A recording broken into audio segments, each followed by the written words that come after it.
So I mentioned I'm talking to some of you specifically about careers of next steps. There's certain paths that you can take that you might not have thought of. We've had in the past students who are obtaining their math education degrees and decided to go into actuarial science. So there's different paths that you can take, and I can give you some information on that. The bulk of our students generally go into secondary education. And to that end, I'm inviting Jen Fano, who's the assistant superintendent at Randolph. Terrific speaker, and she also she does all the hiring there. She does a lot of interviewing. And one of the times we were sitting across from each other, I said, "I bet you've seen it all." And she said, "Yes, I have." So I said, "I wish that somehow that our students could get this training before they leave, so that they could use the resources at Montclair to better prepare themselves for the job market." And she said that would be nice. And also, the first year is really overwhelming to new teachers because the structure set up in such a way so that you have this structure set up with the new rules of the state. There's a lot of evaluation procedures, which I think she said that she feels that teachers that come in are not familiar with that. I think we're teaching you content, but we're not preparing you for professional success. So to know about those things before you even get there, how are you being evaluated? Where do those evaluations come in? How can you use it to improve your teaching? All those things would be, I think, really beneficial.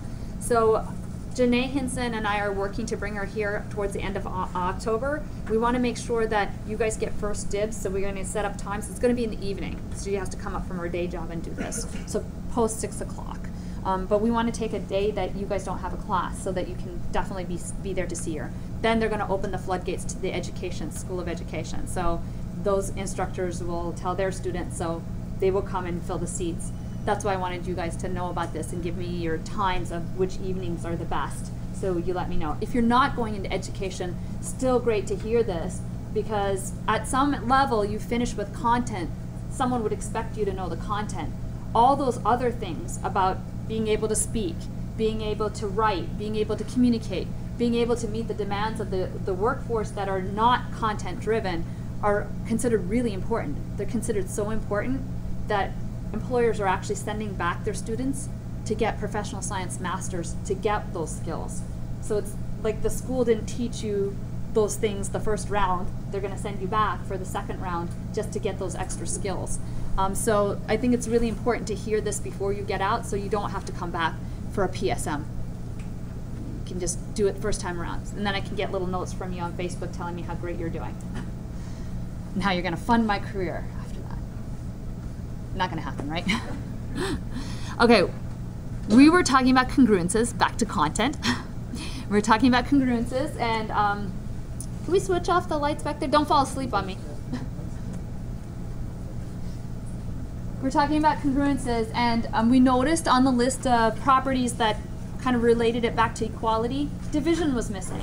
So the question is, can you cancel out from congruences?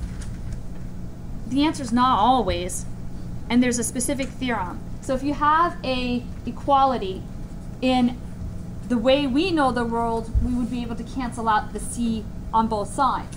But in congruences, you have an extra condition that C and M must be relatively prime. They should not have any common divisors. Only then can you cancel out the C's from both sides.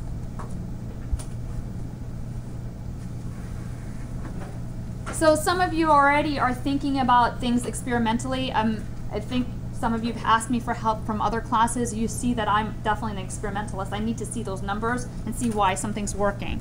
So let's see why this is working. Here's how you use experimental mathematics to see why something's working. Well, first I'm going to choose an M, something that's composite, because I want to see why that condition has to be held. And the best way to see why that condition has to be held is to make that condition not hold and see why the theorem fails when that condition is not in place. So I'm going to choose an M that's composite and see why the theorem fails if the C and M are not relatively prime. So I'm going to choose a C now that's not relatively prime. And I chose C equals 2. And I did this on purpose. I chose a number small so I can work with them. Sometimes when I ask students to do this, they choose like 1032 as their M and their C is like, you know, some crazy number. You want to make the number small enough so you get insight into what you're doing. So let's take the first part of that theorem. AC is equal to BC mod 4. And then I'm going to choose an A and B so the congruence works out. So I need an A and B so they have the same remainder when I divide by 4. The easiest is to make A times 2 and B times 2 divisible by 4. That's the easiest. I'm going for the easiest route here. So I just chose A to be 2 and B to be 8. And it works, right? 4 divides 4 minus 16. That works. So I got that to work out. But now I want to see if the 2's can be canceled. So I'm going to look at A and check if it's congruent to B mod M. Is that true? No. It's not. I think that's kind of interesting that somehow if they had a common divisor, C and M, it just didn't work out. And so I do this. This is how I read my theorems. Reading in mathematics is extremely slow. You don't just read the book and go, oh, I got the text box here and this is all I need to know. I know that's what you had up to this point, but that's not true now anymore. In fact, we've talked about all your classes at this level. All your classes. I mean, look at Dr. Forgeston's book. There's no way you can go through that book by just reading it with the TV on in the background and Facebook sitting in front of you. You're not going to get through it. You have to, line by line, figure out what it's trying to tell you. And in this case, for proofwriting classes, this is how you do it.